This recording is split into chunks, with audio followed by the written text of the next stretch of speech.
let's see what we got here. Alright, can live with this hand. We got a turn 2 Jace, so pretty much most hands with turn 2 Jace you're going to keep. Don't have any other creatures, but we'll see how things pan out here.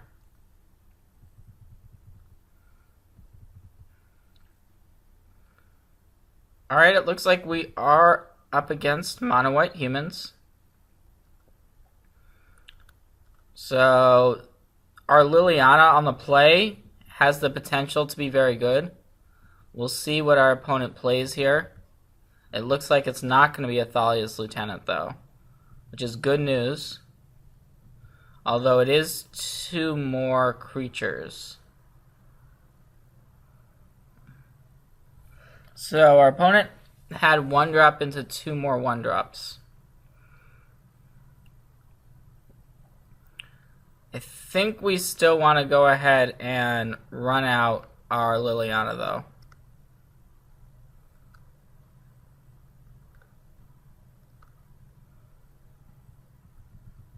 So we were able to take care of one of our opponent's creatures with Lily. That being said, I think we're in a spot where we want to chump block with our Jace just to keep Lily in play.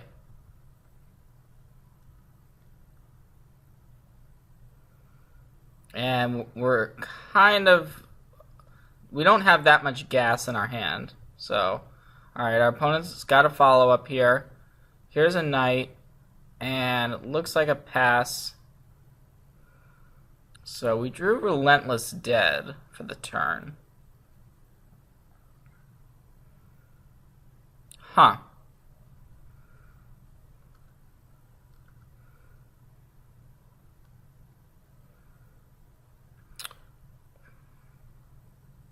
We could play the Relentless Dead, but I think the safer option is we can just go ahead and use this Ruinous Path now.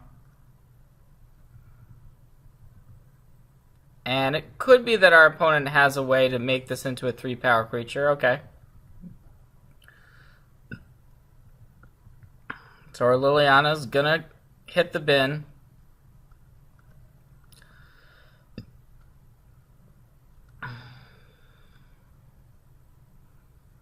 Unfortunately, we don't have any other zombies in our graveyard, but if this dies, we can return it to our hand. If it does die, I should say. But we don't have as much gas as we really would like here.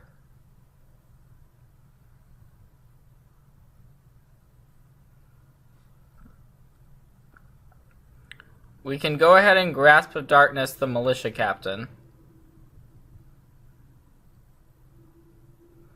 And the draw step was a Voldaren Pariah. Think we just go ahead and run the Pariah out.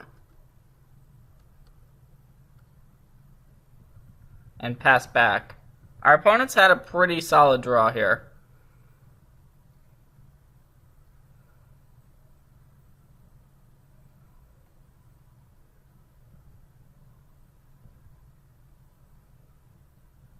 So our opponent is going to attack and really put the pressure back on us. So we don't have the black mana up to be able to get Relentless Dead back.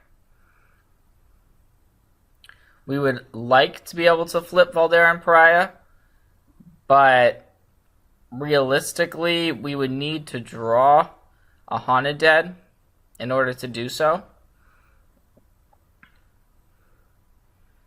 I think we just take this hit because we do need to draw something to get out of the spot.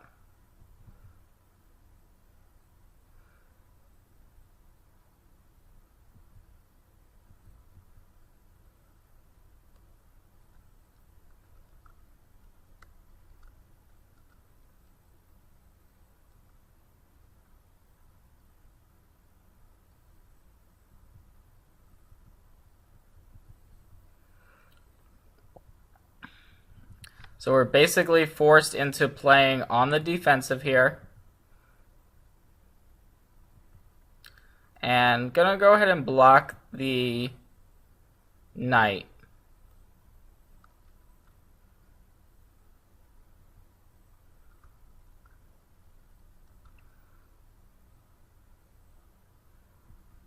And there's a Kythian. Okay. So we're really looking for Haunted Dead. Instead, we found Grasp of Darkness. So we're just going to play out the Relentless Dead and pass the turn back here after playing a land for the turn. That way we can have Grasp of Darkness at the ready when if our opponent decides to attack. So here's an attack with everything. And I think we're at the point where we pretty much are forced to block with our Voldaren Pariah, even though we don't really want to. And we can go ahead and grasp away the Kythian.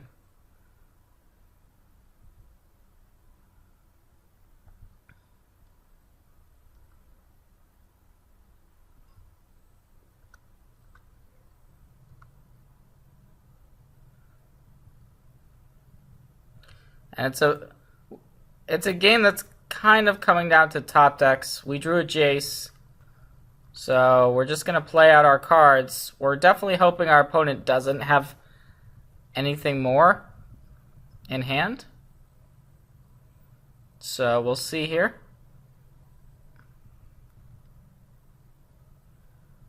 Alright, so we're pretty happy that our opponent's just attacking with the knight, and we can just go ahead and block and get our Relentless Dead back. This Relentless Dead is keeping us alive, for sure. And now we can flip our Jace, so let's go ahead and do that. And I think we want to just go ahead and flash back the Grasp of Darkness.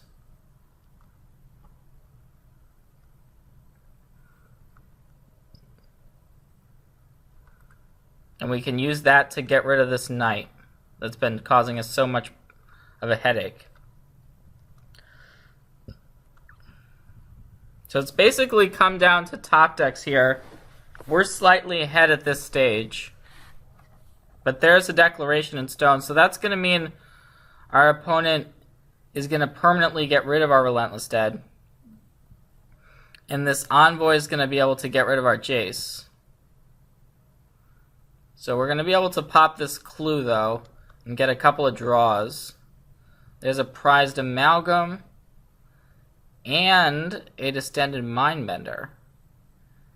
Interesting. We can play the Amalgam.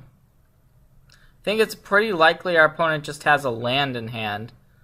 So we're actually 1 mana away from being able to hardcast this Mindbender. So I'm going to play out that land and just pass the turn back.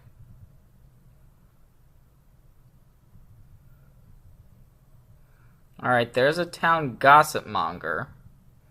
That's probably the card our opponent just drew for the turn. And yeah, so our opponent's hellbent at this point, and our draw step was Cryptbreaker. Normally would be pretty happy to have Cryptbreaker. And we're going to play it here.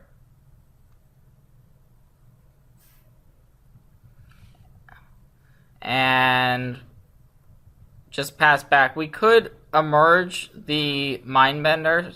It's certainly an option that is available. So this Town Gossipmonger can flip into a 2/3 or a 3/4 essentially with the Always Watching. So I'm just going to go ahead and double block here. This is basically offering up. Our opponent is going to get both of our creatures here.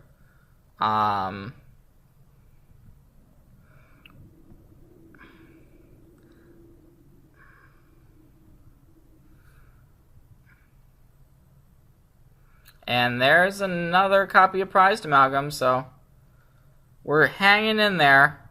Just barely, though.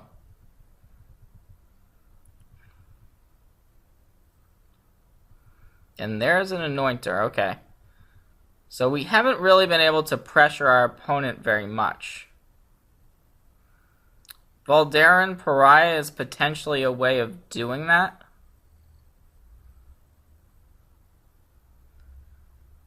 So I guess we just go ahead and play the Pariah and pass the turn.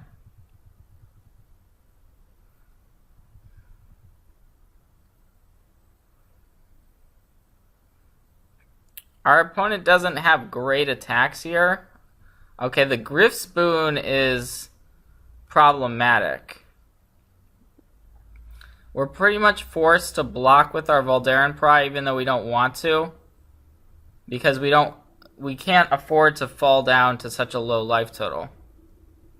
But now the Griff Spoon is going to come back on this Anointer. We finally drew a copy of Haunted Dead here. So that could be good news. So now maybe that's the turn where we actually want to play the Mindbender, because we do want this Haunted Dead to be in the graveyard. So I'm fine with actually going ahead now and emerging this Mindbender.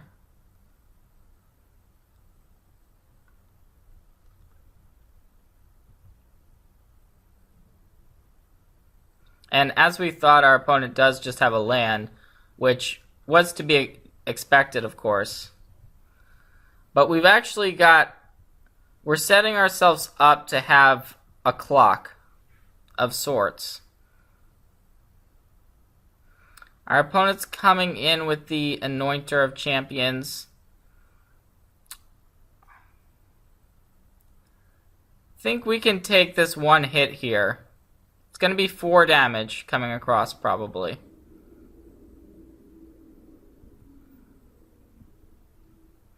Going to drop us to 5, but then our opponent's going to pass back. There's a Relentless Dead. And I think we want to just serve in with our Mindbender and Amalgam, leaving back the Spirit. And we don't need to commit the Relentless Dead, because we want to have 2 cards in hand to discard to bring back our Haunted Dead. So this attack would actually bring us down to 1 if we took it.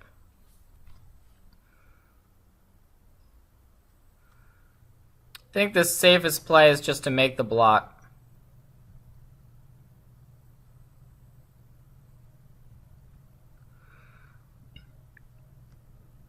And now our opponent is finding themselves on the defensive. We actually drew a Grasp of Darkness.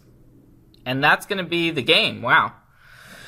Long and drawn out game there against mono white humans. Definitely a back and forth affair. And now we can bring in our Languishes, which were in the sideboard. We can bring those cards in. So the matchup basically just gets better for us. The Distended Mindbenders, we can take those out. Because they're not normally going to actually get anything from our opponent's hand, because the mono white deck just dumps their hand on the board so quickly that the Mindbender doesn't normally do quite what we'd like it to be doing. And Ruinous Path is also a little bit slow, although our opponent could be boarding in Gideon for all we know. Liliana is not as good on the draw, so I'm fine with cutting 1 Lily. And we'll keep this configuration for the next game. This is a pretty good hand. It has a Languish. It has a Jace, a Grat. I mean, it's a good hand. Our opponent can still nut draw us, though.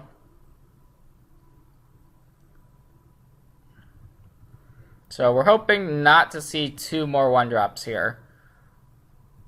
There's one 1-drop. There's the second one. So we're definitely going to want to use this Grasp here to get rid of this Kythian, because that, if Kythian were to flip on us, that would be real bad. So let's get that out of here. And, okay, so our opponent's got a good draw. And we're basically in a spot where if we played the Jace, it would just be because we wanted to chump block for 1 turn. So we don't really need to play it. We're setting up for Languish on our next turn, and that very likely is going to be enough to completely switch the game around once it resolves.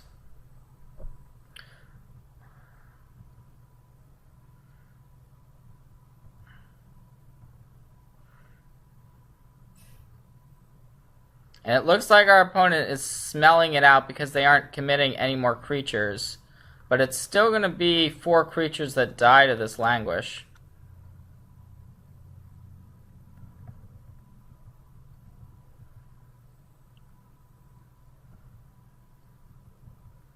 And just 1 creature is all our opponent can muster here. So I think we want to actually play Jace and Prized Amalgam for this turn. The Amalgam can block the Kythian nicely, and the Jace is exactly the card we want to have in play to be able to madness out these pariahs.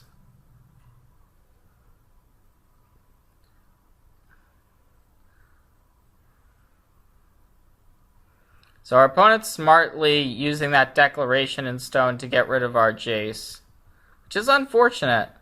It's putting us in a little bit of a bind, although we drew Haunted Dead. So let's go ahead and sack the Clue. And we're going to play the Haunted Dead.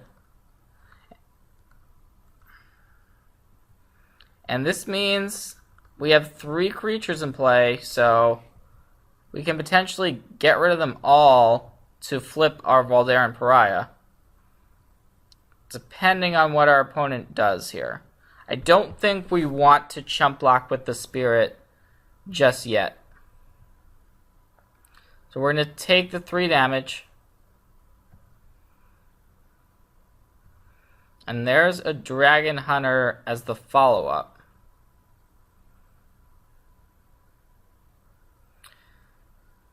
So I think we actually just go ahead and attack with everything here. I'm not really expecting a block. And yeah, our opponent's not going to block. And what we're going to do now is just hardcast the Pariah. And flip it. And this is going to basically ruin our opponent's board. Only with 2 creatures in play. The Pariah flipping is going to put the Haunted Dead and Amalgam back in our graveyard, which is exactly where we want them to be. So, alright, here's a Stasis Snare. But we'll see what that's going after. It could be the Haunted Dead. But we have a Crypt Breaker which we can actually play, so I'm not sure that this was the correct sequencing by our opponent. The Stasis Snare is going to go after the token. So now we can simply play the Crypt Breaker and flip our Pariah. So we're just going to do that right now. And that's going to be the match.